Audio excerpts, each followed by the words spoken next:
If your Android's been feeling slow lately, it might not even be the phone. It could be a few small things messing with the performance. Like, chances are there are a bunch of apps quietly using your internet in the background without you even realizing it.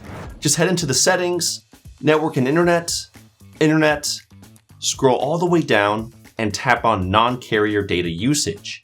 Here you'll see all the apps that have been munching on your background data over the past month, probably slowing things down in the process too. If you spot any you don't really need running at all, like for example the pixel tips in my case, you can just tap on it and toggle off background data. That way they stop using the internet when you're on the go. I would even take it further and tap on the app's icon to jump to its app info page. Then within there, tap on app battery usage and disable allow background usage. That'll really clamp down on what it can do in the background no matter what. Plus, I'm not sure if you know this, but there are most likely a good number of Google apps as well that are constantly sharing your on-device data just to improve ad suggestions. To turn these off, you can just head into the settings, then go into the Google menu, switch to all services, and then look for a menu called Personalize Using Shared Data. In this menu, you'll find all the Google apps that are using shared data just to give you better recommendations for ads. And if you go back one menu, you can also go into Usage and Diagnostics and disable that too so that your device doesn't automatically send app usage data to Google as well. And guess what? Those are just 2 out of the 12 tricks that I've got to speed up your phone and make it a bit more private. If this video helps in any way, even a little, it would mean the world to me if you could just drop a quick thumbs up and a quick comment. Also, only a small percentage of you are actually subscribed. So if you like these tips, consider hitting that subscribe button. It's completely free, you can always change your mind later, and I drop useful stuff like this every week. Alright, let's move on to the next fix. Another thing you can do if your device is still feeling sluggish is try limiting how many apps or background processes are allowed to run at once. By giving your system more breathing room, heavier apps and games can possibly run smoother. Plus, you might even save some battery life too. Here's how to do it. Go into the settings, system, and developer options. If you don't have that enabled, the instructions are on the screen. Then inside the developer options, scroll until you find background process limit. Change it to at most 4 processes. Now your phone will only keep 4 apps or processes alive in the background. Everything else gets closed when not in use. Plus, if you have a Samsung phone, in the battery section of the settings, they literally have a whole dedicated space to let you put unused apps to sleep immediately too, or even add any apps to a deep sleep mode so that they don't even run in the background at all. It's pretty great. Just a quick heads up though, there are a couple of trade-offs. Some notifications might get delayed, and for that developer options setting, if you're switching between more than 4 apps at once, they could take a little longer to open up since they'll have to reload. But if speed's your top priority because your budget device is really stressing you out and you don't really multitask that much to begin with, this setting can really come in handy. Definitely worth a thumbs up. Now, if you want to see exactly what's running in the background in real time, here's how you do that. Head into the developer options once again and look for a menu called Running Services. Here you'll get a live view of what's eating up your RAM, both system and apps. If you spot something weird or unnecessary, tap it and hit stop. If it's an app you never use, go ahead and uninstall it, or at the very least, go into the app's info page and disable its background usage so it rarely fires back up again. Now, if you're curious about what apps or services are usually eating up your phone's memory, kind of like a history log, you can check that too. Just tap on the very first menu in the developer options titled Memory, and by default, you may not see much here until you turn on the one setting called Memory Usage Profiling. Once you flip that on, it'll make you restart your phone, but after it boots back up, you can jump back into that same memory menu, and now you'll see how much RAM your phone uses on average throughout the day. There's even a whole section at the bottom where you can tap to see exactly which apps are the biggest memory hogs. Super handy for spotting apps that might be sneakily hogging resources in the background.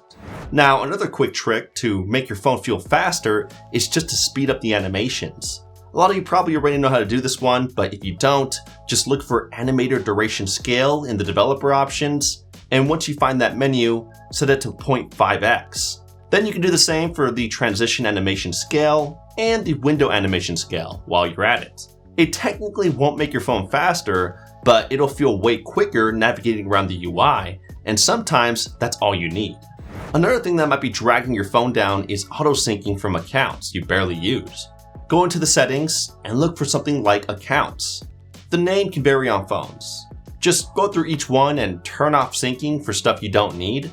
For example, I noticed my Galaxy S25 was syncing a bunch of stuff to my Samsung account, even though most of the same data was already backed up to my Google account, and I mostly use Google Apps anyway.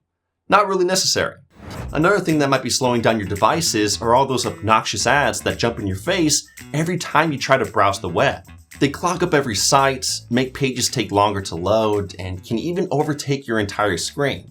Super annoying. Now sure, you could try a free ad blocker, but here's the catch. A lot of them aren't very transparent and may even be collecting your data and selling it off to third parties. Yeah, a hard pass for me. So what I've been using instead is Surfshark, today's sponsor. It's a VPN, so it keeps your online activity private, but the real game changer is this feature called Clean Web. It blocks all those junk ads, cookie pop-ups, and even malware from loading up in the first place. The result is pages load way faster and your device doesn't feel like it's fighting for its life just to open up a website. And it gets better too. You know when you're signing up for a free trial or a public Wi-Fi is just asking you for your info to join, but you don't really want to give your real information away? Surfshark's got a feature called Alternative ID that lets you create a whole fake identity. Random name, email, phone number, everything. That way you don't get flooded with spam or risk your real info getting leaked in a data breach. Pretty sweet, right? And honestly, Surfshark's plans are really affordable, cheaper than a Starbucks coffee. Plus, there's a 30-day money-back guarantee, so if you don't like it, just cancel it and get your money back. No big deal.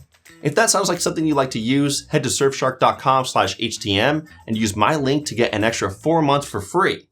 Definitely worth checking out. Okay, now back to the video. Believe it or not, storage space can also affect how fast your phone feels, especially when it gets close to full. A packed storage drive can slow down read and write speeds and even leave less room for the system cache, which slows things down even more. So to see what's actually taking up the most space on your phone, you can just go into the settings and then look for a menu called Storage. In there, it'll tell you what's taking up the most space. For me, it was apps. So what I would do is just go in there and uninstall the big ones that I don't use, or even clear up their cache or even all of their built-up storage. If you want to clean up your phone even deeper, you can also use a third-party app like Files by Google to find and delete big unnecessary files. Or my personal favorite is SD Maid 2. It digs into app caches, empty folders, duplicates, and lets you wipe it all with one tap. You can even set it to auto-clean every few days. And hey, if you just have way too many apps and want to quickly clear out the ones you barely use, just head into the Play Store, tap your profile icon, manage apps and device, manage, then filter by least used. Boom! Now you can batch delete apps you haven't touched in forever. It's quick, painless, and frees up tons of space. Or last resort, if you're up for it, doing a factory reset every couple of years wouldn't be such a bad idea. I know that sounds like a joke, but I'm being serious. If your phone's been chugging along for over 3 years, there's probably tons of built-up system junk, misconfigurations, or possibly even malware that may have slipped in without you even knowing it and slowing things down. But before resetting everything, just make sure you backed everything up in the Google One app so that way all of your photos, messages, and settings are backed up in the cloud so you can easily restore them later. And be sure to remember your passwords and mess with any authentication app stuff before you do all that. It's like giving your phone a fresh start once you reset. Should feel way more snappier afterward. Now, something else to consider is that some apps on their own could just be giant CPU hogs that when you try to use them, they honestly just make your phone feel sluggish without you even doing anything. They could just have too many unnecessary bells and whistles, intrusive ads, or tons of trackers, or even badly written inside the code. So what I recommend is to try swapping them for their Lite version, or even progressive web apps. For example, instead of the full Facebook app, you can just try to use the Facebook Lite app from the Play Store. Same goes for TikTok Lite. It runs faster, uses less storage, and is way easier on your phone's RAM. It's great. Or better yet, some apps like Twitter or Instagram even let you just use the browser version as an app on its own on the home screen. You just open them in Chrome, tap on the 3 dots in the corner, hit Add to Home Screen, and then tap Install. Boom, it should show up in your app drawer or on the home screen like a regular app. And bonus, it doesn't hog resources or keep running in the background like a full app would. There's even an app called Web App that shows you a list of web apps that you can install. You can even tweak them too, like blocking pop-ups, forcing dark mode, or even turning any website into a full-on web app. Super clean, super efficient. Another thing you could do that may seem so simple but most people totally overlook is restarting your phone regularly. If it's been a while since your last restart and your phone might be dragging a little, honestly that could help a little bit. Restarting every few days or even just once a week clears out background processes, flushes cache data, and may even help fix minor bugs or system glitches you may be experiencing. On Samsung phones, there's even an auto restart feature. It can either restart automatically when it detects slow performance or on a set schedule during the late night. Another easy one, if you got a bunch of live widgets on your home screen, try removing the ones that you really don't need. Widgets like weather, news, or social feeds look nice, but if you're using a budget or older device, they could slow down your launcher. That's because they need to constantly update and refresh, which uses up system resources. So if your phone is feeling slow, try sticking to at least 2 to 4 widgets max. I would especially go more towards the ones that don't need constant live data. Another thing you should do is make sure your phone software and apps are up to date. Software updates often fix bugs, improve memory usage, and smooth out performance issues, and app updates usually do the same thing, but may also bring better compatibility with the latest Android version, so they can run faster and crash less. So always make sure everything on your phone is up to date, including the Google Play System update. Usually that one, you have to manually tap on it to update. It's not always an automatic process. And finally, before we wrap this up, I just wanted to quickly bust a couple of Android myths that a lot of people still believe. The first is that virtual RAM isn't always going to boost performance. You've probably seen that option in your phone where it lets you expand your RAM by using some of your storage space, usually called something like RAM Plus, memory expansion, or virtual RAM. And yeah, while it sounds like a great feature, it's honestly not super useful for everyone. If your phone already has 8 GB of RAM or more, enabling this feature won't really do much. In fact, it could even slightly slow things down. That's because your phone's internal storage is way slower than real RAM. So while it will keep more apps in memory, they won't perform as well as if they were on the actual RAM. It's best to let your actual RAM do the heavy lifting. Now, if you're using a phone with a lot less RAM, like maybe 4 to 6 GB, that's where this feature can come in handy, especially if you're someone who multitasks a lot and just switches between apps often.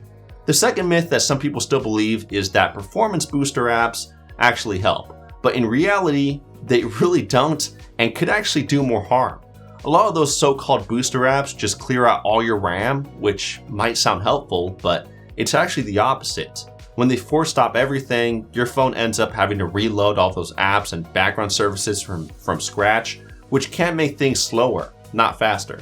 Plus, a ton of those apps are loaded with ads, trackers, shady in-app purchases, and in some cases, even malware if you downloaded them outside the Play Store. So yeah, definitely skip those. Anyway, tap on this video to learn about how you can get unlimited Google Cloud storage on your device, or even tap on this one for 15 of the best apps that you can download right now on your device. Both videos are totally worth the watch. Thanks for hanging out with me, and as always, I'll catch you in the next one. Kapow!